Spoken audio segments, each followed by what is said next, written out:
মাসটা গোটা 11 মাস আপনি যেমনি কাটিয়েছেন, আপনি যদি আগ থেকে প্রিপারেশন না নেন যে কোনো কাজ আপনি সাকসেস হবেন না। তেমনি রমজান মাসের পূর্বে শাবান মাসেও যদি আপনি আগ থেকে একটা ট্রেনিং এর জীবন না ঘটান, না আগ থেকে ট্রেনিং নেন, তাহলে রমজান মাসেও আপনি আব্দুর রহমানের দ্বারা বাকি 11 মাস যেমনি কেটেছে রমজান মাস আপনার দ্বারা এমনি কাটবে। কারণ আপনি আগ থেকে ট্রেনিং নিয়েছেন না। যে কোনো একটা ঘরের বিল্ডিং এর ফাউন্ডেশন মজবুত যদি না হয়, আগ থেকে যদি একটা প্ল্যান পরিকল্পনা না থাকে, আগ থেকে যদি একটা ট্রেনিং না থাকে, সেই ঘর কোনোদিন সুন্দর হয় না। এই জন্য রমজান মাস এসে আসছে সামনে, আর মাত্র কয়েকটা দিন বাকি। শাবান মাসটা গেলেই রমজান, তো আমাদের সামনে রমজান চলে এসেছে, আর মাত্র অল্প কয়েকটা দিন বাকি। রমজান আসার আগে আমাদের ট্রেনিং দেওয়ার দরকার আছে না? এই ট্রেনিং এর জন্য আসুন এখন থেকে আমরা সিদ্ধান্ত নেই, 3 দিন চলে গেছে, আর মাত্র 27 দিন অথবা 26 দিন বাকি আছে। এই 26টা দিন যেন আমরা আমলের মাধ্যমে, সুযোগ পেলে মাঝে মাঝে রোজা রাখার মাধ্যমে, বেশি বেশি করে আমলের মাধ্যমে বাকি দিনগুলো কাটাতে পারি। আল্লাহ তাআলা আমাদের তৌফিক দান করুক, আমরা বলি আমিন। আল্লাহ রাব্বুল আলামিন 4টি মাসকে সম্মানিত করেছেন, প্রায়োরিটি দিয়েছেন। 4টি মাসের মর্যাদা, 4টি মাসের মর্যাদা আল্লাহ রাব্বুল আলামিন বাড়িয়ে দিয়েছেন। আল্লাহ রাব্বুল আলামিন বলেন, ইন্না ইদ্দাতাশ শুহুরি ইনদাল্লাহি 12 শাহরান ফি কিতাবিল্লাহ। আল্লাহ রাব্বুল আলামিন বলেন, আল্লাহর জমিনে বছরের ঘূর্ণায়মানের মধ্যে আল্লাহ রাব্বুল আলামিন 12টি মাসের সমন্বয়ে একটি বছরকে নির্ধারণ করেছেন। এই 12টি মাসের মধ্যে 4টি মাসকে আল্লাহ রাব্বুল আলামিন প্রায়োরিটি দিয়েছেন, সম্মানিত করেছেন, মর্যাদাবান বানিয়েছেন। এই 4টা মাসের মধ্যে হাদিসের মধ্যে পাওয়া যায়, 4টা মাসের 2টা মাস ক্রমান্বয়ে এসেছে, 3টা মাস ক্রমান্বয়ে এসেছে। একটা হলো জিলহজ, জিলকদ, জিলহজ, মুহররম। 3টি মাস এসেছে ধারাবাহিকভাবে। আরেকটি মাস এসেছে রজব মাস, যেটা আমরা অতিক্রম করে শাবান মাসের মধ্যে এসেছি। এই 4টা মাসকে আল্লাহ রাব্বুল আলামিন প্রায়োরিটি দিয়েছেন বেশি, সম্মানিত করেছেন বেশি, হারাম করেছেন।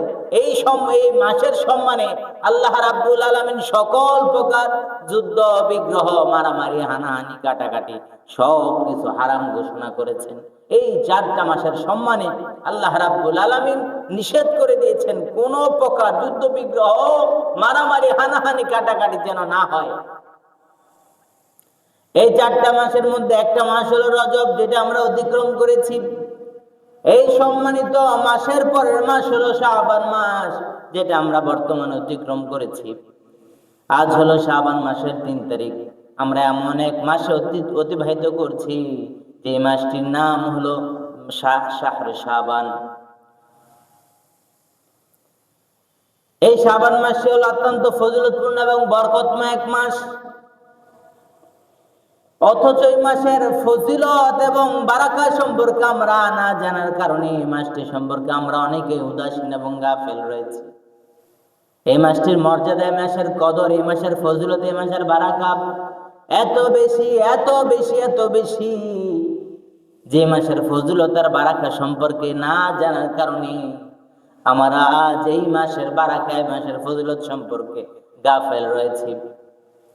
অথচ আল্লাহর হাবিব সাল্লাল্লাহু আলাইহি ওয়াসাল্লাম এই মাসটিকে এত বেশি গুরুত্ব দিয়েছেন, এত বেশি প্রায়োরিটি দিয়েছেন, এত বেশি কদর করেছেন, এত বেশি মর্যাদা দিয়েছেন।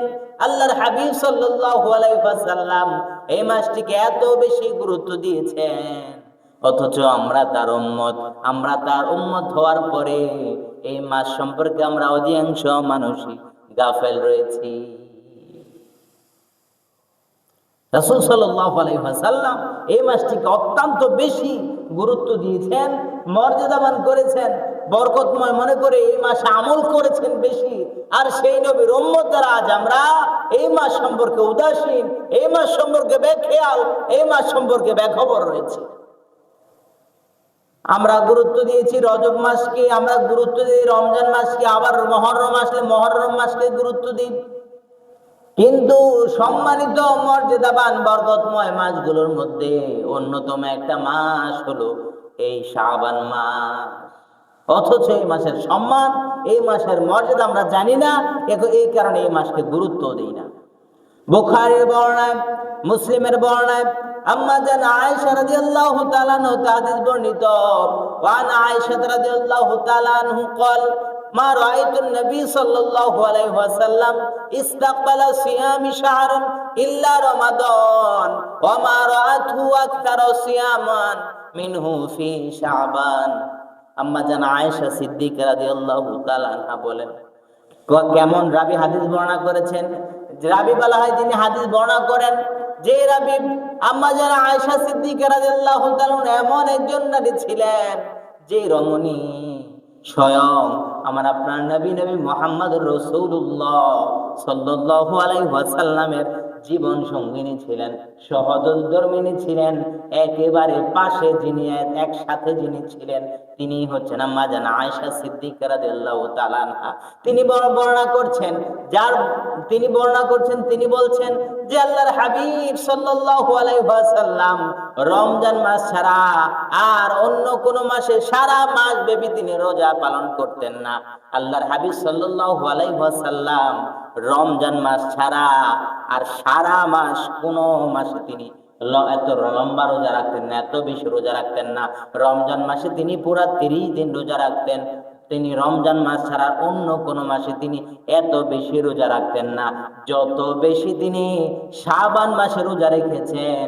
শাবান মাসে রোজা রাখতেন, তার শাবান মাস ছাড়া আর অন্য কোন মাসে তিনি এত বেশি নফল রোজা রাখতেন না। রমজান মাসের পরে আল্লাহর হাবিব সাল্লাল্লাহু আলাইহি ওয়াসাল্লাম এত বেশি রোজা শুধুমাত্র শাবান মাস ছাড়া আর অন্য কোন মাসে রাখতেন না। কোন কোন বছর দেখা যায় যে আল্লাহর হাবিব সাল্লাল্লাহু আলাইহি ওয়াসাল্লাম শাবানের পুরা শাবান রোজা রেখেছেন। আবার কোন কোন বছর দেখা যায় যে আল্লাহর হাবিব সাল্লাল্লাহু আলাইহি ওয়াসাল্লাম শাবানের 1 থেকে 15 তারিখ পর্যন্ত রোজা রেখেছেন, আর বাকি 15 দিন তিনি রোজা রাখেন নাই। আবার কোন কোন বছর দেখা গিয়েছে একটানা 1 থেকে 20 তারিখ পর্যন্ত রোজা রেখে আর কয়েকদিন 10 দিন তিনি খালি রোজা রাখেন নাই। আবার কোন কোন বছর এমন হয়েছে যে একটানা 1 থেকে 25 দিন পর্যন্ত রোজা রেখে টানা 4-5 দিন তিনি রোজা রাখেন নাই। তার কারণ হলো যেন রমজান মাসের সাথে শাবান মিলে না যায়। এজন্য রমজান এবং শাবানকে ফারেক করার জন্যই আল্লাহর হাবিব সাল্লাল্লাহু আলাইহি ওয়াসাল্লাম টানা রমজানের শাবানের 25 দিন রোজা রেখে মাঝখানে 5 দিন তিনি গ্যাপ দিয়েছে। উদ্দেশ্য হলো তিনি যেন রমজান আর শাবান মাস যেন একেবারে মিলে না যায়, এই জন্য তিনি 5 দিন গ্যাপ দিয়েছেন। কোন কোন হাদিসের মধ্যে পাওয়া যায় যে 1 থেকে 25 তারিখ পর্যন্ত গ্যাপ দিয়েছেন। আবার রমজানে টানা 30 দিন রোজা রাখবেন, এই জন্য একটি শক্তির প্রয়োজন আছে না? টানা 30 দিন রোজা রাখা হবে, এই জন্য একটু শক্তির প্রয়োজন আছে, শরীরটা একটু সাবলীল বানানোর প্রয়োজন আছে।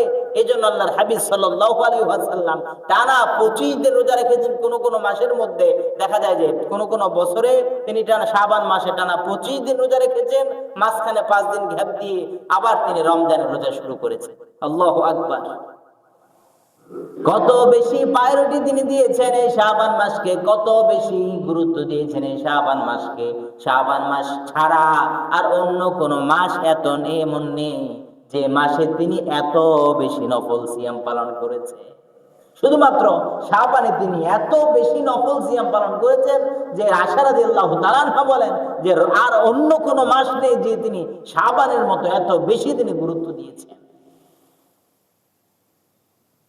অথচ আমরা সেই নবীর উম্মত আজকে এত গাফেল রয়েছি, আমরা শুধু রমজান আসলে রোজা রাখি। অথচ বিশ্বনবী শিক্ষা দিয়ে বুঝাতে চেয়েছেন আমার উম্মত টানা 11 মাস সারাদিন খাবে যাবে, আনন্দ করবে, ফুর্তি করবে। রমজান মাস আসলে পরে হঠাৎ করে টানা 30টা দিন রোজা রাখবে যেন আমার উম্মতের কষ্ট না হয়। এই জন্য কষ্টের পূর্বেই যেন আগ থেকে আমার বান্দা একটা প্রিপারেশন আগ থেকে যেন নিতে পারে, একটা ট্রেনিং যেন আগ থেকে নিতে পারে। এই জন্য বিশ্বনবী সাল্লাল্লাহু আলাইহি ওয়াসাল্লাম রোজা রাখার মাধ্যমে তিনি উম্মতকে শিক্ষা দিয়েছে। সুবহানাল্লাহি বিহামদিহি। কেমন নবী ছিলেন, উম্মতের কথা কত বেশি চিন্তা করেছেন আমার আপনার নবী মুহাম্মদ রাসূলুল্লাহ সাল্লাল্লাহু আলাইহি ওয়াসাল্লাম। উম্মতের কষ্ট হবে, টানা 11 মাস খাওয়া দাওয়া করেছে, রোজা রাখতে সুযোগ পায় নাই, কিন্তু রমজান মাস আসলে পরে রোজা রাখবে, আমার উম্মতের কষ্ট হবে। এই জন্য আল্লাহর হাবিব সাল্লাল্লাহু আলাইহি সাল্লাম টানা শাবান মাসে রোজা রেখে উম্মতকে শিক্ষা দিয়েছেন, ও উম্মতেরা টানা 30 দিন তোমরা রোজা রাখবে, তোমাদের কষ্ট হবে। এই জন্য আগ থেকে যদি একটা ট্রেনিং থাকে, রোজা রাখার অভ্যাস থাকে, তাহলে রমজান আসার পরে রোজা রাখতে তোমাদের আর কোনো কষ্ট হবে না। সুবহানাল্লাহ বলবেন না? সুবহানাল্লাহ, আল্লাহু আকবার। উম্মতকে কত ভালোবাসতেন আমাদের নবী মুহাম্মদ রাসূলুল্লাহ সাল্লাল্লাহু আলাইহি ওয়াসাল্লাম। আবার যে কোনো কাজ আপনি যদি সর্বপ্রথম করা শুরু দেন, দেখবেন সর্বপ্রথম করতে গেলে যে কোনো কাজ একটু কষ্ট হবে, একটু কঠিন মনে হবে। এই জন্য আগ থেকে যদি একটা প্রিপারেশন থাকে, একটা প্রস্তুতি থাকে, একটা ট্রেনিং থাকে, যে কোনো কাজের সাকসেস হওয়ার জন্য পূর্বের একটা ট্রেনিং যদি থাকে, তাহলে এই কাজের মধ্যে সম্ভাবনা হওয়ার পার্সেন্ট থাকে একেবারে 90 থেকে 99%। সফলতা অর্জন করার অন্যতম একটা মাধ্যম হলো যে কোনো কাজের আগে ট্রেনিং দেওয়া লাগে। এই জন্য আল্লাহর হাবিব সাল্লাল্লাহু আলাইহি ওয়াসাল্লাম রোজা রাখার মাধ্যমে তিনি তার উম্মতকে শিক্ষা দিচ্ছেন, ও আমার উম্মতেরা শোনো শোনো, এই শাবান মাসের মধ্যে যদি তোমরা রোজা রাখার মাধ্যমে ট্রেনিং নিতে পারো, তাহলে রমজান মাসে তোমাদের 30টা রোজা রাখতে আর কোনো কষ্ট হবে না। এই জন্যই আমার আপনার নবী মুহাম্মদ রাসূলুল্লাহ সাল্লাল্লাহু আলাইহি ওয়াসাল্লাম শাবান মাসে রোজা রাখার মাধ্যমে উম্মতকে এই শিক্ষা দিয়েছে। তাই আমরা আসুন এই শাবান মাসকে গুরুত্ব দিয়ে, এই শাবান মাসকে প্রায়োরিটি দিয়ে, এই শাবান মাসের মর্যাদা হাসিল করার জন্য এই মাসটাকে আমরা মাঝে মাঝে বিশেষ করে আর না পারলেও যেদিন আমি অবসর থাকি, যেমন শুক্রবার দিন, যেদিন আমি ছুটিতে থাকি, বাসায় যেদিন থাকবো সেদিন, যেদিন আমার ব্যবসা করেন আপনি, ব্যবসায়িক কাজ যেদিন বন্ধ থাকবে, বাসায় থাকবেন, এই দিনগুলোতে বিশেষ করে বৃহস্পতিবার, সোমবার, তারপরে শুক্রবার, তারপরে আইএমএ 20, 13, 14, 15 এই আরবি মাসের 3 দিন, এই দিনগুলো অন্ততপক্ষে যদি রোজা রাখার মাধ্যমে একটা ট্রেনিং জীবন গঠন করতে পারি, তাহলে রমজান মাসটা আমাদের অত্যন্ত সুন্দরভাবে কাটাতে পারবো। এই জন্য রমজান আর মাত্র শাবান মাসটা অতিবাহিত করলে আমাদের সম্মুখে রমজান, এই রমজান আসার আগে পূর্ব একটা ট্রেনিং যদি এই শাবান মাস থেকে আমরা নিতে পারি, তাহলে আমরা রমজান মাসের রোজাগুলো আমরা সুন্দরভাবে রাখতে পারবো। তাই এই মাসে আমরা নিয়ত করে এই মাসের মাঝে অন্ততপক্ষে টানা না রাখতে পারি। রাসূল সাল্লাল্লাহু আলাইহি ওয়াসাল্লাম তো কোনো বছর যে এই শাবান মাসের 20 তারিখ অথবা 25 তারিখ পর্যন্ত টানা রোজা রেখেছেন, মাত্র 4-5 দিন মাঝে গ্যাপ দিয়েছেন। আমরা উম্মত হিসেবে আমরা অন্ততপক্ষে একটানা না পারি, মাঝে হলো আমরা রোজা রাখার অভ্যাস দরকার আছে না নাই? রোজা রাখার মাধ্যমে যেন রাসূল সাল্লাল্লাহু আলাইহি ওয়াসাল্লামের একটা সুন্নতকে আমরা অনুসরণ করতে পারি। আল্লাহ তাআলা তৌফিক দান করুক, আমরা বলি আমিন। আল্লাহর হাবিব সাল্লাল্লাহু আলাইহি ওয়াসাল্লাম এই মাসে এত বেশি রোজা রেখেছেন, লম্বা এত বেশি রোজা রেখেছেন, আম্মা জান বলেন আর অন্য কোন মাসে আল্লাহর হাবিব সাল্লাল্লাহু আলাইহি ওয়াসাল্লাম এত বেশি নফল সিয়াম পালন করতেন না। এই শাবান মাসে যত তিনি সিয়াম বেশি পালন করতেন, এত বেশি সিয়াম পালন দেখে আল্লাহর হাবিব সাল্লাল্লাহু আলাইহি ওয়াসাল্লামের একজন সাহাবা ছিলেন, প্রিয় সাহাবা উসামা বিন যায়েদ রাদিয়াল্লাহু তাআলা আনহু, তিনি একেবারে প্রশ্নই করে বসলেন, ইয়া রাসূলুল্লাহ, ইয়া হাবিবাল্লাহ, ওগো নবীজি, এই শাবান মাসের কি গুরুত্ব, কি বারাকা রয়েছে, ওগো নবীজি আমাদেরকে জানান যে আপনি কোন কারণে এই শাবান মাসে এত বেশি নফল সিয়াম পালন করেন। ওগো নবীজি আমাদেরকে মেসেজটা একটু জানান। আমাদেরকে জানানোর মাধ্যমে আমরা যদি হাদিসগুলো হাদিসের কিতাবের মধ্যে সংগ্রহ করি, তাহলে আপনার উম্মতেরা কিয়ামত পর্যন্ত যত উম্মত আসবে সকল উম্মতেরা হাদিস থেকে শিক্ষা গ্রহণ করবে। ও নবী, আমাদেরকে একটু জানিয়ে দেন যে আপনি কেন শাবান মাসে এত বেশি রোজা রাখেন। বাচ্চাগুলোকে একটু আল্লাহর হাবিব সাল্লাল্লাহু আলাইহি ওয়াসাল্লামকে যখন এই প্রশ্ন করা হলো, আল্লাহর হাবিব সাল্লাল্লাহু আলাইহি ওয়াসাল্লাম বলেন, 2টি কারণে আমি এই মাসে বেশি নফল সিয়াম পালন করি। ও আমার সাহাবায়ে কেরামরা শোনো, 2টি কারণে আমি এই মাসকে গুরুত্ব দেই বেশি, 2টি কারণে আমি এই মাসে নফল রোজা পালন করি বেশি, 2টি কারণে এই মাসকে গুরুত্ব দেই বেশি। এই 2টা কারণের 1 নাম্বার কারণ হলো এই শাবান মাস হচ্ছে রজব এবং রমাদানের মধ্যবর্তী মাস। এই জন্য এই মাসে আমি বেশি বেশি নফল সিয়াম পালন করি। কারণ সম্মানিত মাসের 4টা সম্মানিত মাসের মধ্যে একটা সম্মানিত মাস হলো রজব মাস। কোন মাস? রজব মাস। যে 4টা মাসের কথা আল্লাহ রাব্বুল আলামিন কোরআনুল হাকিমের মধ্যে বলেছেন, একটা মাস হলো রজব মাস। এজন্য রজব মাসকে মানুষ গুরুত্ব দেয়, সম্মানিত মনে করে, প্রায়োরিটি দেয় বেশি। আবার রমজান মাসকে মানুষ সম্মানিত মনে করে, গুরুত্ব দেয়, প্রায়োরিটি দেয় বেশি। এই জন্য রজব এবং রমাদানের মধ্যবর্তী মাস হলো শাবান মাস। এই মাসে অধিকাংশ মানুষ গাফেল থাকে। আর আমি নবী চাই এই গাফিলতির মধ্য দিয়ে যদি আমি আর মাওলার দরবারে ইবাদত করার মাধ্যমে যেতে পারি, এটাই হবে আমার জীবনের সফলতা। আল্লাহু আকবার। কেমন চিন্তা করেছেন আমার আপনার নবী মুহাম্মদ রাসূলুল্লাহ সাল্লাল্লাহু আলাইহি ওয়াসাল্লাম। আমি উদাহরণ দিলে আপনারা বুঝতে পারবেন। মনে করেন রাত্রিবেলা সবাই যখন ঘুমিয়ে যায়, আপনি যখন রাত্রে 1টা 2টা 3টা বাজে আপনি তাহাজ্জুদ পড়তে ওঠেন, তখন আপনি নিজেকে আপনি বলেন তো এবার, সকল মানুষের মধ্যে আপনার সম্মানটা কি আল্লাহর কাছে বেশি হবে না?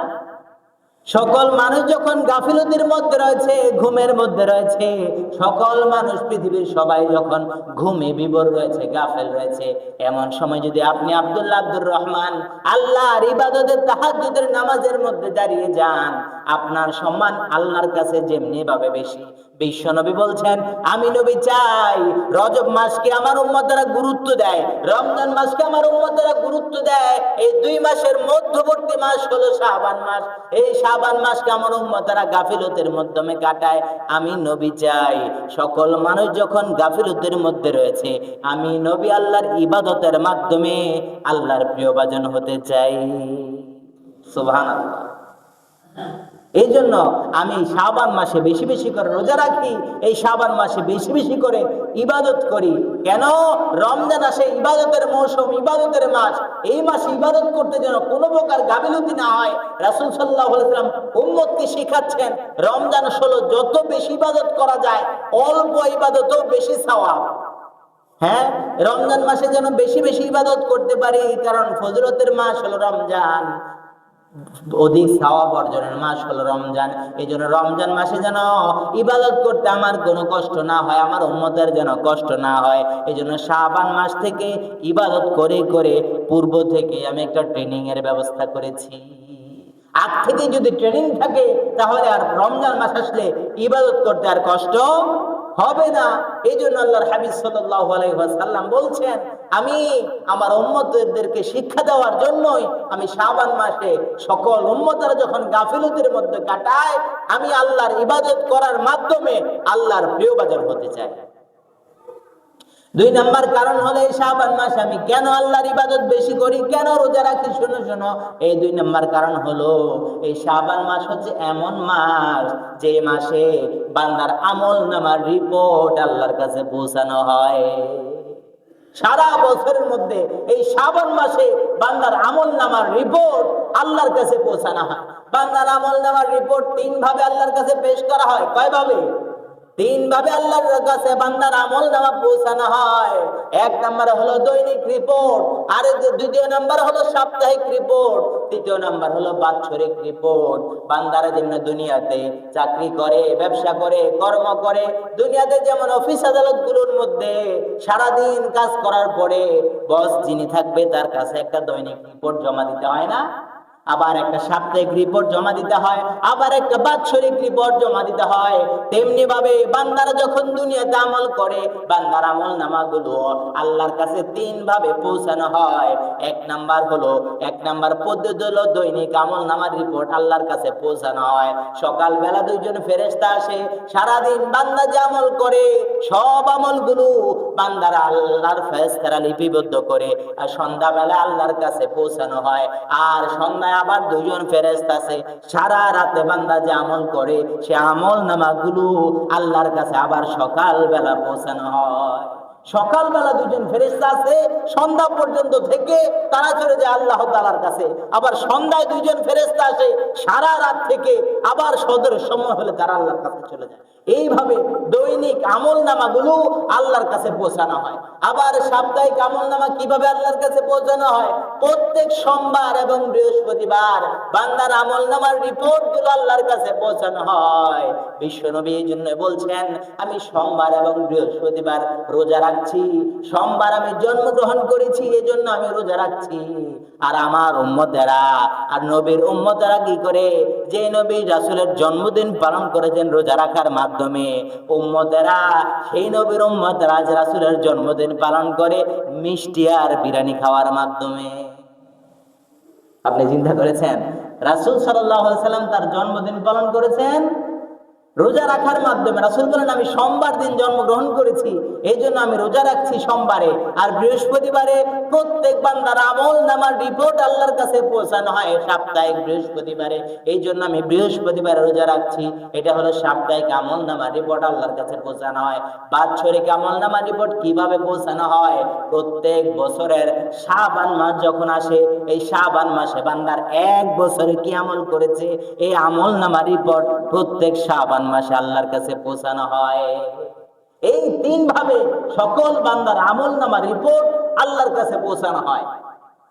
বিশ্বনবী বলছেন, আমার আমল নামা যখন আল্লাহর কাছে পৌঁছানো হবে, আমি মুহাম্মদ এমন ভাবে আমি আল্লাহর কাছে হাজিরা দিতে চাই, আমার আমল নামা উপস্থাপনা করতে চাই যে অবস্থা আমি রোজা পালন করছি।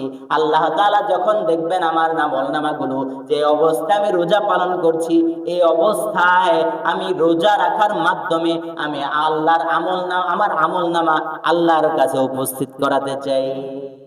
এই জন্য আমি শাবান মাসে রোজা রাখছি। তার কারণ হলো শাবান মাসে আমল নামা আল্লাহর কাছে পৌঁছানো হয়। আমি নবী চাই আমার আমল নামাটা এমন অবস্থা আল্লাহর কাছে পৌঁছাক যে অবস্থা আমি রোজাদার। আল্লাহু আকবার। নবীজি কেমন চিন্তা করেছেন? নবীজির জীবনে কোনো গুনাহ আছে? কোনো গুনাহ আছে? সকল নবী মাসুম, এটা একটা ঈমানের অংশ। কোন নবীর যে আমল নামায় কোনো গুনাহ নাই, সকল নবী মাসুম। আমার নবী তো আরো মাসুম। নবীদের জীবনে কোনো গুনাহ নাই, কোনো গুনাহ নাই, কোনো গুনাহ নাই। তারপরও নবীজি এত আমল করেছেন, তার কারণ হলো উম্মতে মুহাম্মাদীকে শিক্ষা দেওয়ার জন্যই আল্লাহর হাবিব সাল্লাল্লাহু আলাইহি ওয়াসাল্লাম এত বেশি আমল করেছেন। নবীর উম্মতেরা যেন নবীর থেকে শিক্ষা গ্রহণ করে আমলি জিন্দেগি গঠন করে নিজের জীবনটা পরিচালনা করতে পারে, এই জন্যই নবী এত বেশি আমল করেছেন। নবীর জীবনে কোনো গুনাহ নাই, আল্লাহর হাবিব সাল্লাল্লাহু আলাইহি ওয়াসাল্লাম এরপরেও কোন হাদিসের মধ্যে এসেছে 70 বারের বেশি তিনি দৈনিক ইস্তেগফার করতেন। আবার কোন হাদিসের মধ্যে পাওয়া যায় আল্লাহর হাবিব সাল্লাল্লাহু আলাইহি ওয়াসাল্লাম দৈনিক 100 বার তিনি ইস্তেগফার করতেন। যেই নবীর জীবনে কোনো গুনাহ নাই, সেই নবী দৈনিক 100 বার ইস্তেগফার করতেন, আস্তাগফিরুল্লাহ পড়তেন। আর আমার আপনার জীবনে গুনার শেষ নাই, আমরা দৈনিক কয়বার ইস্তেগফার পড়ি? নিজের মস্তিষ্ককে বিবেককে একবার প্রশ্ন করুন। যে নবীর জীবনে কোনো গুনাহ নাই, সেই নবী দৈনিক 100 বার আল্লাহর কাছে ইস্তেগফার করত, তাওবা করত। আর আমরা সেই নবীর উম্মত যারা গুনাহে ভরপুর, গুনার অভাব নাই, সেই নবীর উম্মত যারা দৈনিক একবারও আস্তাগফিরুল্লাহ পড়ে না। নবীজি শুধুমাত্র এত বেশি ইস্তেগফার করার মাধ্যমে উম্মতে মুহাম্মাদীকে শিক্ষা দেওয়ার জন্যই তিনি এত বেশি ইস্তেগফার করেছেন। কারণ তার জীবনে তো কোনো গুনাহ নেই। তিনি এরপরেও নবীজি বলেছেন যে আমার উম্মতরা যেন আমার কাছ থেকে শিখে তাদের জীবনটা তাওবার জিন্দেগি গঠন করতে পারে, আমলে জিন্দেগি গঠন করতে পারে। এই জন্য আল্লাহর হাবিব সাল্লাল্লাহু আলাইহি সাল্লাম এত বেশি আমল করেছেন, এত বেশি ইস্তেগফার করেছেন। আসুন নবীজির এই আমল থেকে আমরাও যেন শিক্ষা গ্রহণ করার মাধ্যমে আমাদের বাস্তব জীবন ফুটাতে পারি। আল্লাহ তাআলা আমাদের প্রত্যেককে তৌফিক দান করুক। আমরা বলি আমিন। আবার রোজা হলো এমন একটি আমল যে রোজা রাখার মাধ্যমে আমরা যে শাবান মাস থেকে রোজার ট্রেনিং নেব, রোজা রাখলে পরে কি সওয়াব? স্বয়ং আল্লাহ রাব্বুল আলামিন হাদিসে কুদসিতে বলেন, আস-সাওমু লি ওয়া আনা আজজি বি। রোজা হলো আমার জন্য, আল্লাহ রাব্বুল আলামিন বলেন রোজা হলো আমার জন্য, আর রোজা রাখার পুরস্কার আমি আল্লাহ বান্দাকে নিজ হাতে প্রদান করব। সুবহানাল্লাহ। বলুন তো আজকের দিনের বর্তমান প্রধান যিনি আছেন, যিনি আমরা তো সাধারণত আমাদের দেশের প্রধান যিনি, তার হাত থেকে যদি আপনি পুরস্কার পান, আপনি কেমন খুশি অনুভব করবেন নিজেকে? অনেক বেশি খুশি মনে করবেন না? যে আমি দেশের প্রধানমন্ত্রী থেকে পুরস্কার পেয়েছি, নিজেকে অনেক প্রাউডফুল মনে করবেন যে আমি দেশের প্রধান যিনি, তার কাছ থেকে পুরস্কার পেয়েছি। আর স্বয়ং সারা পৃথিবীর মালিক যিনি, প্রধান যিনি, আল্লাহ রাব্বুল আলামিন যদি বান্দাকে নিজ হাতে পুরস্কৃত করেন, তখন আপনার খুশি আর দেখে কে? হাশরের ময়দানে এই রোজা রাখার সওয়াব আল্লাহ রাব্বুল আলামিন নিজ হাতে বান্দার হাতে তুলে দেবে।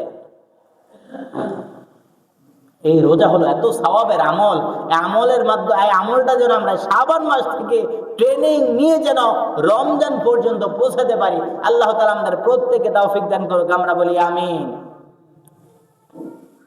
শাবান মাস চলে এসেছে আমাদের কাছে, এই মাসটা ও কোনো গেলেই রমজান। এই মাসটা আজকে শাবান মাসের 3 তারিখ, আর মাত্র 27 দিন বাকি। যদি 29 যায় তাহলে আর মাত্র 26 দিন বাকি। আপনি চিন্তা করেন, মুহূর্তের মধ্যে শাবান মাসটা চলে যাবে। সুতরাং আপনি আব্দুল্লাহ আব্দুর রহমান যদি এই মাসটার মধ্যে আমলের ট্রেনিং না নিয়ে রমজান মাসে উপনীত হন, তাহলে বাকি 11 মাস আপনার মাধ্যমে যেমনি গিয়েছে, রমজান মাসটাও আপনার কাছে এরকমই মনে হবে। রমজান মাসের কোনো গুরুত্ব আপনার কাছে থাকবে না, অথচ সকল মাসের সরদার, সকল মাসের নেতা, সকল দিক দিয়ে ফজিলতপূর্ণ মাস হলো রমাদান মাস। সওয়াবের দিক থেকে, ফজিলতের দিক থেকে, বারাকার দিক থেকে, সকল ক্ষেত্রে রমজান মাস হলো শ্রেষ্ঠ মাস। এই মাসটা গোটা 11 মাস আপনি যেমনি কাটিয়েছেন, আপনি যদি আগ থেকে প্রিপারেশন না নেন, যে কোনো কাজ আপনি সাকসেস হবেন না। তেমনি রমজান মাসের পূর্বে শাবান মাসেও যদি আপনি আগ থেকে একটা ট্রেনিং এর জীবন না ঘটান, না আগ থেকে ট্রেনিং নেন, তাহলে রমজান মাসেও আপনি আব্দুল্লাহ আব্দুর রহমানের দ্বারা বাকি 11 মাস যেমনি কেটেছে, রমজান মাস আপনার দ্বারা এমনি কাটবে। কারণ আপনি আগ থেকে ট্রেনিং নিয়েছেন না। যে কোনো একটা ঘরের বিল্ডিং এর ফাউন্ডেশন মজবুত যদি না হয়, আগ থেকে যদি একটা প্ল্যান পরিকল্পনা না থাকে, আগ থেকে যদি একটা ট্রেনিং না থাকে, সেই ঘর কোনোদিন সুন্দর হয় না। এই জন্য রমজান মাস এসে আসছে সামনে, আর মাত্র কয়েকটা দিন বাকি। শাবান মাসটা গেলেই রমজান, তো আমাদের সামনে রমজান চলে এসেছে, আর মাত্র অল্প কয়েকটা দিন বাকি। রমজান আসার আগে আমাদের ট্রেনিং দেওয়ার দরকার আছে না? এই ট্রেনিং এর জন্য আসুন এখন থেকে আমরা সিদ্ধান্ত নেই, 3 দিন চলে গেছে, আর মাত্র 27 দিন অথবা 26 দিন বাকি আছে। এই 26টা দিন যেন আমরা আমলের মাধ্যমে, সুযোগ পেলে মাঝে মাঝে রোজা রাখার মাধ্যমে, বেশি বেশি করে আমলের মাধ্যমে বাকি দিনগুলো কাটাতে পারি। আল্লাহ তাআলা আমাদের তৌফিক দান করুক, আমরা বলি আমিন। এই শাবান মাসে আমরা কিভাবে কাটাবো, এই 7টা আমল আমি আপনাদের সম্মুখে তুলে ধরতে চাই। এই 7টা আমল যদি আমরা করতে পারি, ইনশাআল্লাহ এই শাবান মাসের যত বারাকা আছে আল্লাহ তাআলা আমাদেরকে দান করবেন। এই আশায় আমি আপনাদের সম্মুখে 7টা আমলের কথা বলছি। এই 7টা আমল যেন আমরা গঠন করতে, আমাদের জীবন, বাস্তব জীবন আমল করতে পারি। আল্লাহ তাআলা প্রত্যেককে এই নিয়তে শোনার তৌফিক দান করুক, আমরা বলি আমিন। এই শাবান মাসের সর্বপ্রথম আমল হলো যে আমলের মাধ্যমে বান্দা শাবান এবং রজবের সকল ফজিলত এবং বারাকা হাসিল করতে পারবে। আবার বিশ্বনবী সাল্লাল্লাহু আলাইহি ওয়াসাল্লাম যখনই শাবান মাস আসতো, রজব মাস আসতো, বিশ্বনবী একটা দোয়া পড়তেন, আল্লাহুম্মা বারিক লানা ফি রজব ওয়া শাবান ওয়া বাল্লিগনা রমাদান। হে আল্লাহ, রজব এবং শাবানের বারাকা দান করো এবং রমজান পর্যন্ত আমার হায়াতকে তুমি দারাজ করে দাও। ও আল্লাহ, রজব এবং শাবানের বারাকা তুমি আমাকে দান করো এবং রমাদান পর্যন্ত আমাকে তুমি পৌঁছিয়ে দাও। এই জন্য আমল করা লাগবে বেশি বেশি করে।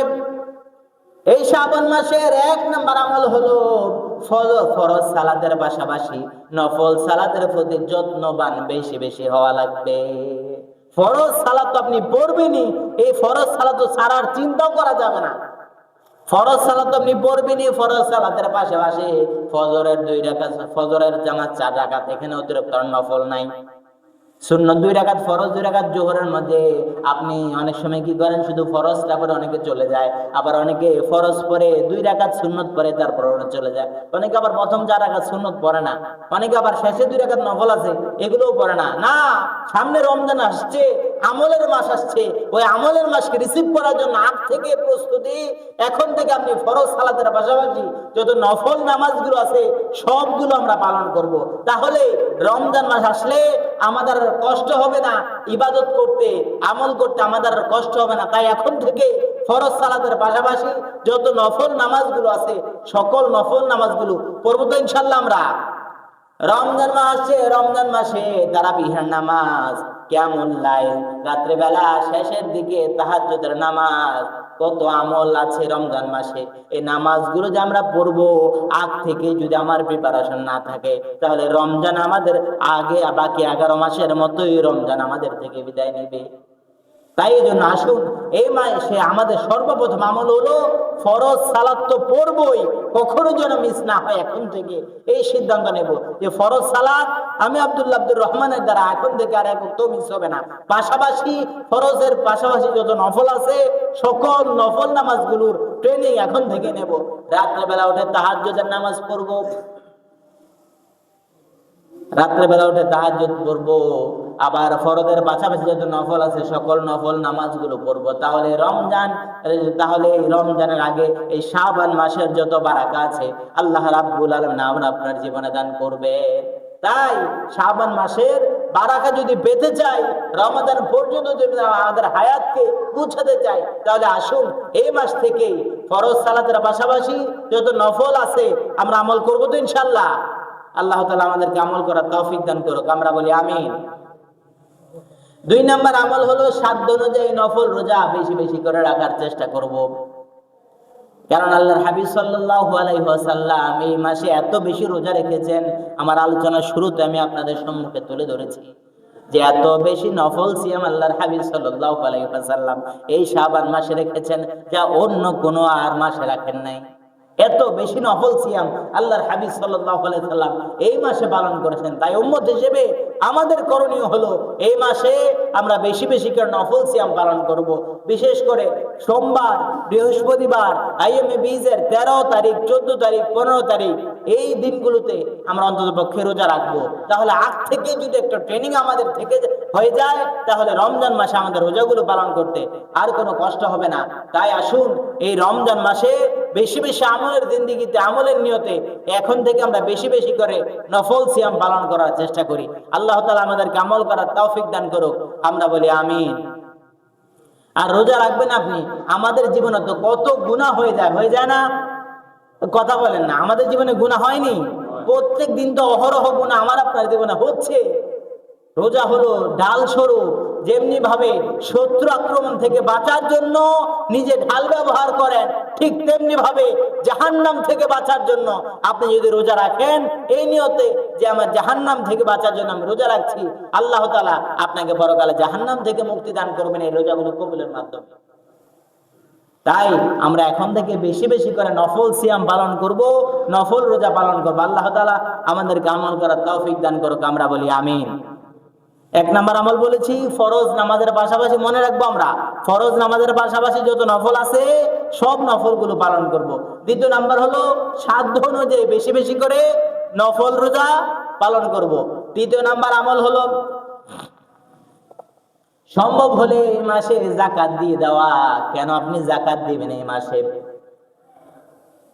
1 বছর পূর্ণ হলে যাকাত ফরজ হয়।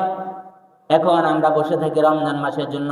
হ্যাঁ, আপনি রমজান মাসে দিলে কোনো অসুবিধা নেই, তবে আপনি রমজানের পূর্বে শাবান মাসে যদি আপনি যাকাতের এই যে কার্যক্রমটা শেষ করে দেন তাহলে উপকারটা হলো আপনি রমজান মাসে বেশি বেশি করে আমল করবেন, বেশি বেশি করে ইবাদত করবেন। আপনার জীবনটা যেন আর অন্য দিকে না ঢোকে, আপনার ব্যস্ততার মধ্যে যেন না কাটে, অন্য কোনো খেয়ালের মধ্যে যেন না কাটে, শুধুমাত্র যেন আল্লাহর ইবাদতে কাটে।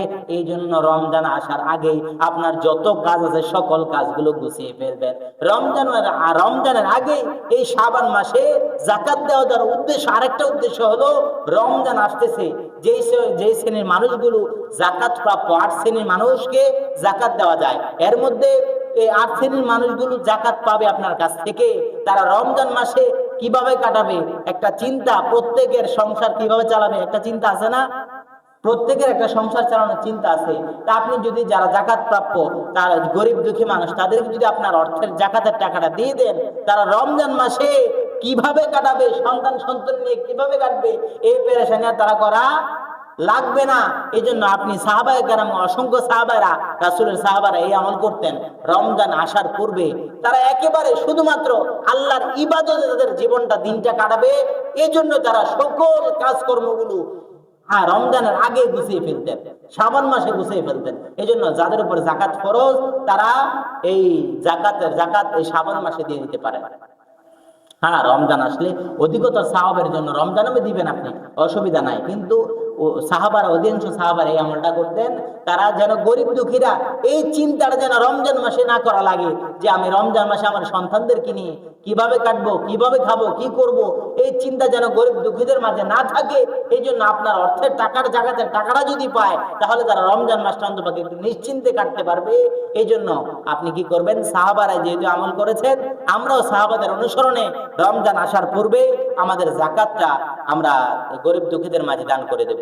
আল্লাহ তাআলা আমাদেরকে আমলটা করার তৌফিক দান করুক, আমরা বলি আমিন। 4 নাম্বার আমল হলো এখন থেকে রমজানের জন্য একটা গণনা শুরু করা, কাউন্টডাউন শুরু করা। রমজান আসতেছে, আর মাত্র 27 দিন বাকি।